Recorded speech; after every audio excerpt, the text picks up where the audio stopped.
All right, everyone, pack it up. We're leaving. Apparently, Apple is exploring humanoid robots.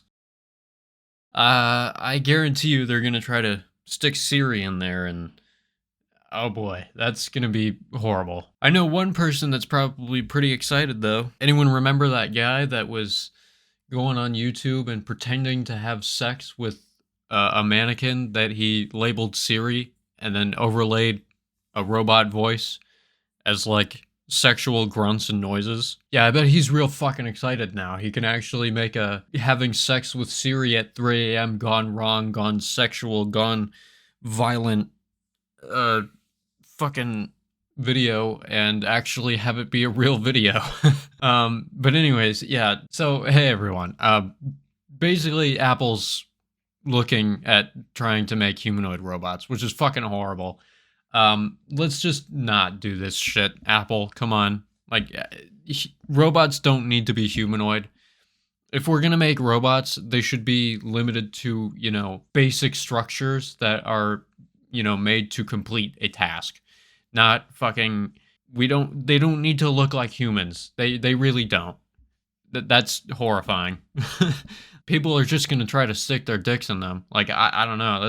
That's the hard truth, the hard reality. I found this article while I was on the can earlier, pinching one off. So I thought I'd come on here and just talk about it because I found it so goofy. So this is brought to us by TechCrunch. I don't know how reputable they are, but the article starts, Apple's exploring both humanoid and non-humanoid robotic form factors, according to a new scoop from longtime Apple analyst Ming-Chi Kuo. I'm sorry if I just butchered your name. The intel comes on the heels of a research paper from the iPhone maker that explores human interactions with non-anthropomorphic robots, specifically a Pixar-style lamp. While Apple's research paper highlights elements that could inform an eventual consumer robot, the work primarily shines a light on progress from a company still mired in the early research stages of a complex field. Q qualifies the work as early proof of concept, adding the Apple Car project was effectively abandoned in a similar early stage. Citing current progress and typical development cycles, Q projects 2028 as an optimistic timeline for mass production. Okay, that's really close. That's 3 years. Someone better figure out a way to just make intergalactic travel like a thing. I'm tired of being on this fucking planet. This place sucks. People just want to fill it with robots and then what? Just have them blow shit up and just basically take our lives away as humans? No thanks. I'm good. That's basically just gonna be the fucking meteor that kills us all like the dinosaurs. I don't understand. Humans are probably coming up on their extinction anytime now, so I really don't know what the fuck that some people want to do with these AI robots and all this other fucking bullshit. Like we could just not make these fucking things. We could just not make them. I know a lot of people are saying like, "Oh, well this is how, technology is advancing. This is the direction that it's going." Okay, stop and go a different fucking direction. We know who wants this AI fucking who wants this AI takeover? People are going to try to put an artificial intelligence, as a girlfriend and put it on a robot made by Apple, and then they're just going to fuck that and never see any humans ever again. I guarantee you someone's going to do that, and that person is going to become a psychopath. There's no fucking getting around that. That 2D waifu shit is really going to get real real fast. The article continues, what makes robots unique compared to other early stage Apple products, such as rumored foldable iPhone, is the level of transparency from the notoriously tight-lipped Apple. This same company that, as part of a legal settlement, recently demanded a public apology from a former iOS engineer who leaked details about the Vision Pro. It's unavoidable. Progress in robotics is supported by work from universities and research facilities along with behind-the-scenes corporate projects. For the past several years, many robotic companies have faced difficulties hiring quickly enough to support release timelines that have accelerated in the age of generative AI. Publishing research for the public to read is a great resource for recruiting engineers. See, this is what I'm talking about. People think that this is the way of the future. It's unavoidable. Oh, just accept it. Fuck that. No, that's what I have to say about this. Fuck that. I'm not fucking accepting AI as the future. I'm not fucking accepting humanoid robots as, a normal thing. No. fuck that. If we're gonna have robots, if we're gonna have, you know, if we're gonna peacefully coexist with AI robots, they have to be smaller than us.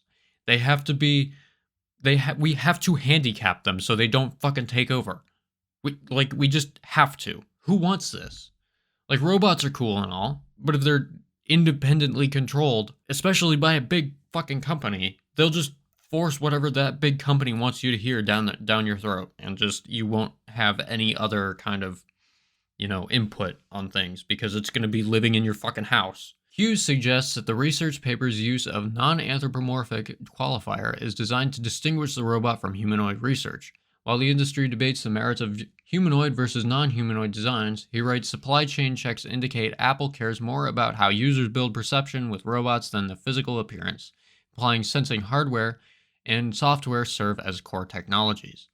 Broadly speaking, anthropomorphic can be applied to robotic systems beyond what we might normally classify as humanoid. This includes systems that are influenced by human characteristics but aren't exactly a one-to-one humanoid with 2 arms, 2 legs, and a face. Apple appears to currently be in the throw it all at the wall phase, with work ranging from simple systems to complex humanoids. Hugh broadly refers to the proof of concept system as part of the future smart home ecosystem. That could mean anything from a full humanoid design for household chores to a smart home display with a mechanical arm.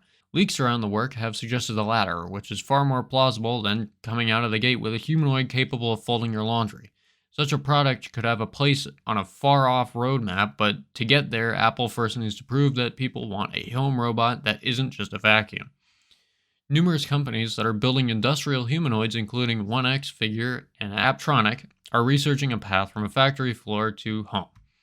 Pricing and reliability are 2 major sticking points. If you think that the $3,500 Vision Pro was a tough pill to swallow, wait until you see the first batch of humanoids for the home. For now, the goal is getting reliable industrial humanoid production to scale, which will bring the price down over time.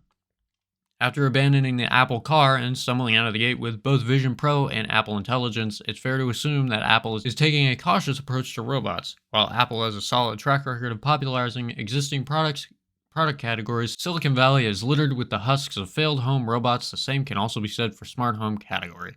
One thing that we can say for certain is Apple is actively exploring robotics. Beyond that, we can probably look forward to at least another 3 years of leaks and speculation. Fucking awesome. Fuck yeah. I'll drink to that one. Jesus Christ. This is the fucking end of the world.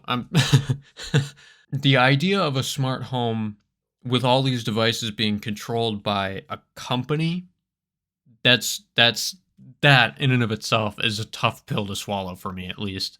I don't even like the idea of having an ISP that can see everything, I want to be able to have my own everything so that I can control it and no one else can, peek in.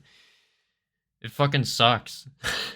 And so then people are just like, yeah, no, let's do that. Let's continue down this fucking dark road of human extinction, basically. Now, obviously, Apple isn't just going to, like this article said, start coming out of the gate, they're not going to come out of the gate with Apple sex robots and just go full ham on these things. They're not going to do that. They're probably, what's probably going to happen is they're going to have, a fucking arm for, I don't know, washing dishes or something like that. They're going to have a couple of arms that you can attach to your sink and they'll wash your dishes for you or something. Which I think that would be kind of good. Honestly, that is probably as far down the robotic AI shit that I would go for that. That makes my life easier, doesn't freak the fuck out of me, and they can't do anything if they somehow get free. They can't, as long as they're just built to do one job, one machine, that's it.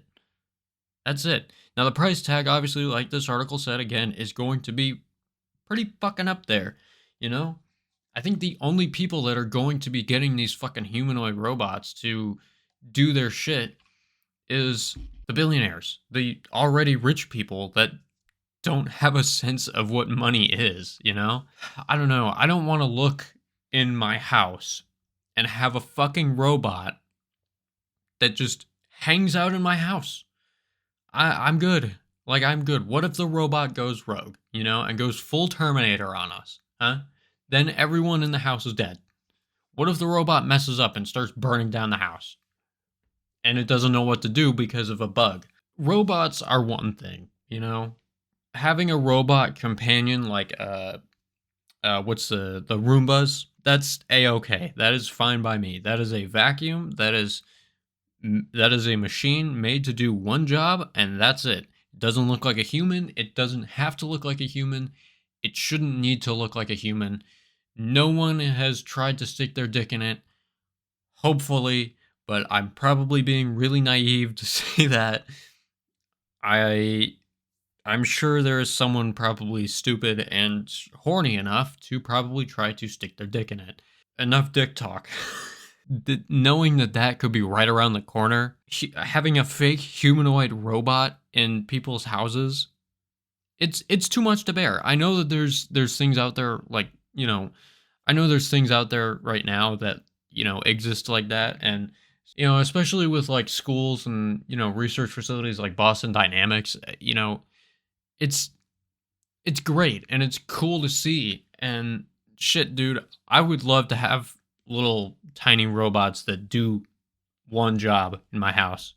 Folding my clothes, cool, awesome. Now I don't have to worry about that. Washing the dishes, cool. All right, that's awesome. It's like having a dishwasher or having a washing machine, but just having it be a little bit more complex and having it be a little bit more, controllable.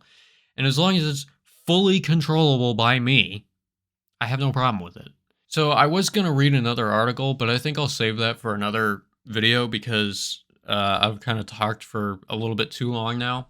Anyways, so yeah, if you did like this video, you can go ahead and give it a like. If you didn't, you can give it a dislike. Any feedback is good feedback. If you want to watch another video, it'll be on screen right now. And if you want to give me a subscribe, that'd be also greatly appreciated.